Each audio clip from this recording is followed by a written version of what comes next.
Hey everybody, KC here. So I was interested to see a story from Bloomberg the other day about the British-based sandwich shop, Pret A Manger, which basically, this is a company that basically they had a follow the skyscraper strategy. They went into urban areas. They were counting on people stopping by for lunch while they're at work, or stopping in for breakfast on their way to work. I mean, that was their thing. Sandwiches, coffee, salads, that was their total deal. Well, people stopped going to work, largely in the UK, but also in other markets that they serve. They had some really hard decisions to make. And it's really interesting because one of the things that Bloomberg talks about is, in addition to closing permanently 30 stores they had in London, they basically have totally pivoted in terms of their strategy. And they're doing things like they're focusing on, they have a customer loyalty program. They never had one before. They're focusing on deliveries.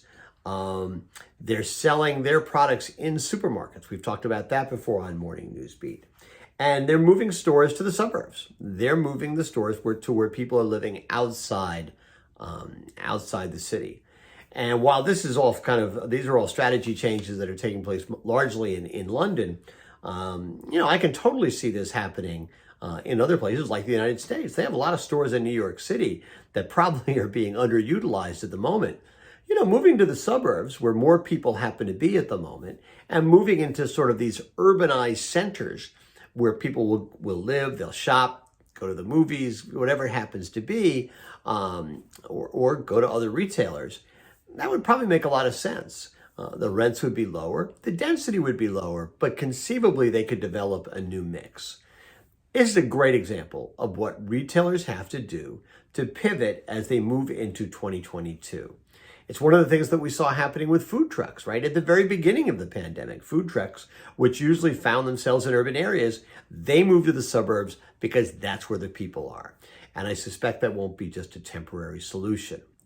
It's all about the pivot. And that's the thing that retailers have to keep in mind going forward.